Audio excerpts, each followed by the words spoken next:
Well, we'll see whether they can get there as Gen.G, it's a handshake draft. Like, let's be honest, guys. It's an LCK draft. Let's go into the Rift and see how they go. All right, here we are, ladies and gentlemen. Onto the Rift for game number 1 of Gen.G versus DRX. Rascal, not actually. Unfortunately, right now, then Vi has a whole playground of options to go for here in this game, but she does not anywhere near the bottom side of the map have a lot of power in this game. Polishing a game as the Jax almost by himself. It's really strong right now as Peanut's a level up here, and this is not a fight you want to try to force necessarily. Well, 3 versus 1 theoretically though, as now Pays and Delight will show up. Pleta taking a lot of damage as the bubble's going to miss from Beryl. Still, they make it into Fog of War. Oh, Fade. Face checking. Oh dear, it's a Fate check as he is going to be able to get over the wall, but he misses because I think the permafrost came down. Chovy's just going to flash and put a bear on him. The bear gets incredibly angry and runs after Croco as well as Croco makes it underneath the turret. Once the moment he decides to base check there, his opportunities are so extremely limited as Peanut has 6. Oh man, Peanut is just traveling around the Rift, picking up whatever he wants. He's going to miss that Glacial Prison though, and Pleta's going to be able to throw some damage back towards Pays. Well, Peanut is just going to look a little bit sheepish as he backs his way out. Look, when you have both objectives, why not? Yeah. You don't need to fight here. Oh, so they're going to anyway. Yeah, they're rotating up. Another Glacial Prison goes wide. It's just throwing jails everywhere. Pace. Yeah. Okay, this is a disaster. Oh dear. Rascal is going to throw down a cask, but he's going to be stunned beforehand. There's the flash. He has absolutely nowhere to go here, guys.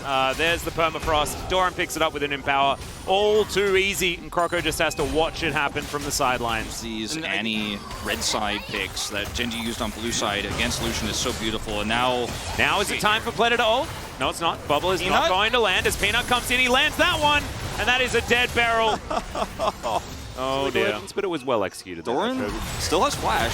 All right, yeah, Doran. Is he going to be the first death here? As he's going to leap strike away. There's the flash. Body slam is going to connect. And now the counter strike comes in. Manages to stun up Croco, but Rascal, he gets out of it. And that is going to be the first kill going over to DRX. Oh man, that would be so good.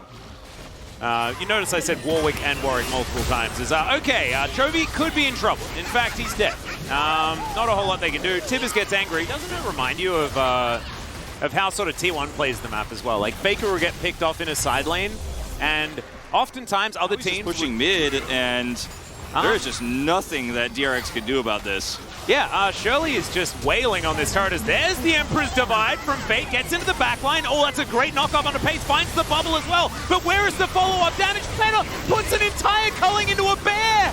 And now Pays is going to pick up the kill. He does go down, though, as Croco is stunned only for a little bit. Peanut is now able to get the double Winter's Wrath. Oh my god, the counter-strike in the backline from Doran. Welcome to the team fight, my friend. We definitely needed you. It's a double kill as he gets on top of his opposite number. About this himself, he hated Jax because it was always lose. It would never do anything. We wouldn't see any side laning. And now it's like someone took it personally. Like, what has Valdez been saying about our Jax, man? And all of these Jax are just incredible. We got a battle going on here as Pays just sort of fighting by himself. There's the Emperor's Divide as immediately the ult comes through from the Viper. They cannot burst down Pays. He gets into the brush. Pleta is dead as well. Croco limping away as Doran. Oh dear. Yep. Beryl just fish food on the map right now. Why not? I think we're here. We're grouped up. You know, we prepped the top wave for this. Got that setup in mid. 3 dead on DRX, and yeah. Not that long, dude. Yeah. That's bogus. As in he goes. Okay. There's a Glacial Prison. And Pays will get knocked in. It's a big knock-up as he gets the ult off, but he's still going to die. Croco's slowed down. The bear will go down. I repeat, the raid boss is dead. Well, here's DRX. Yep. Croco just trying to hover both sides of this one. There's no turret on the bottom side. There it is. Yeah, there's the Flash Tibbers. And Flash Bear is often a very good way of winning the game. Into the backline goes Doran, manages to take down quite a few as Croco, not long for the world, and Gen.G should just be able to wipe the floor with him. Leap strike beautifully done as Doran goes golden. I think he may die, but no! Oh, Tibbers turns up to tank the turret! They do respawn as their Nexus is now exposed, and look at Pace's health bar. It is massive. Peanut tanky in the front line, but he is going down low. Counter-Strike doesn't get too much done as Rascal with the belly bop is going to be able to do a fair bit of work. Incinerate is good there from Chovy, but they're not going to get the extra kills. They're going to kill this Nexus, I could imagine. Doran goes golden one more time with an extra stopwatch, just because you may as well. And they grab a couple of extra kills before this Nexus turret. Nexus does go down. There it is, Gen.G. They finished them off in the end. And wasn't close. Well, Atlas, we have to talk about the sad reality of this game, which was Rascal has been deadly in the past. It hasn't been the case this season, but could be an avenue for the Jacks to make things happen. The space already pointed out that.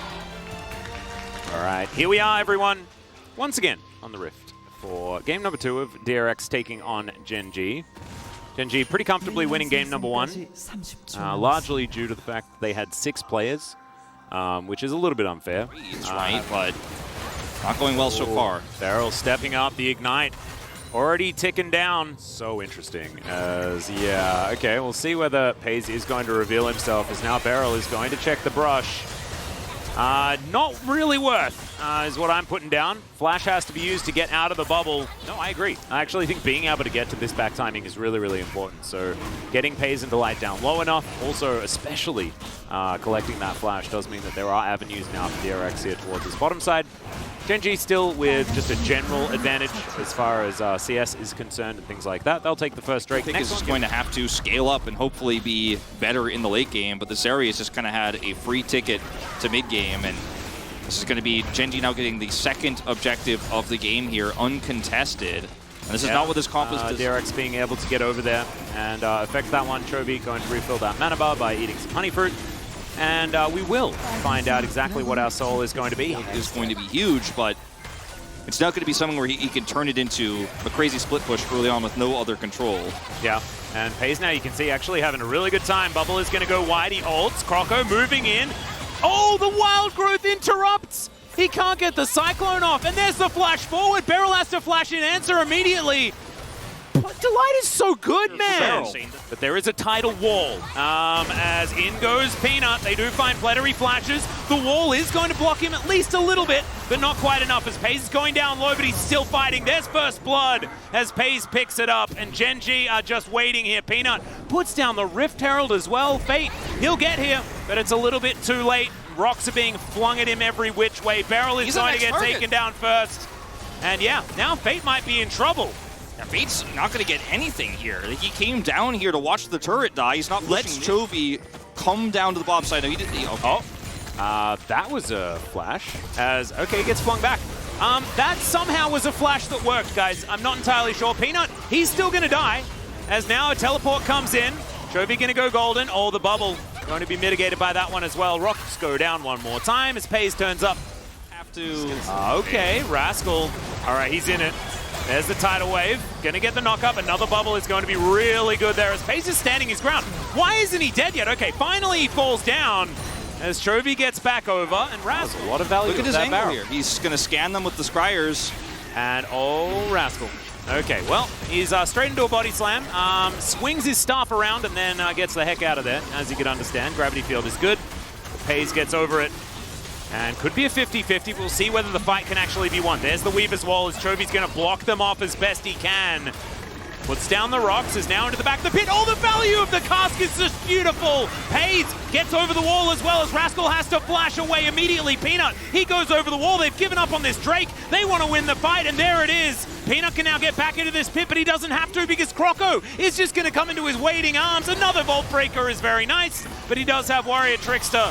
And Gen.G going to chase them away. They'll collect themselves Soul Point and retain complete control of the game. Out, and they can't play the neutral fight. And then when the cask from Doran is in the pit, oh, Beryl. Oh, no. He's going to flash this time around as Paze is going to look for him. Stendo Beam not necessary as, yeah, Croco's going to take the remainder of the damage.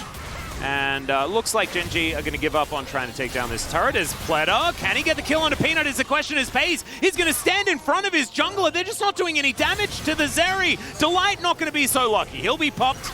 And Paze going to skate his way out of this. Fate going to be avoided as well as, oh, the Death Ray! Peanut able to Vault Breaker his way out. So right there, the theme park. Rascal cool. On the flank, but no flash. Oh dear, that's a dead Beryl. Chovy finds him with a seismic shove. Rascal does come in, like you say, though. Can he actually affect this battle? Is the real question as Paze just happy to free hit anyone that he can find. Seismic Shove once again. Jack's going to be pulled back into the waiting arms of his team. Take Soul, but I'm gonna grab this pick here. I'm 0-0-6 on this Gragas. I've set up so many of these mid-game plays. We're gonna take Baron first, and then oh, we don't even get to see the fun part because here's the Weaver's Wall right into the enemy base. As yep, Seismic Shove didn't even have a chance to go off as the tidal wave sadly flows by. Possible Exodia in 4 minutes time, but this game is not going to last that long, guys. Hayes just happily running around. There's another beautiful cast, double kill immediately as the Talia just pops him on the rocks.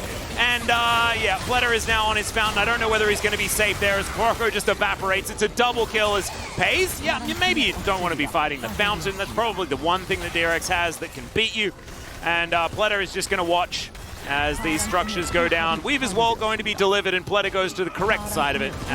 They put him back in Challengers, oh, no. Atlas! Oh no! Oh, the Gragas is going to die for the first time this game on the enemy fountain. Pletter collects that kill, and there is a top of the morning to you from Peanut. Swift 2-0 here from Gen G. Sad state of affairs for DRX, but they have a substitution, emergency substitution. Yeah.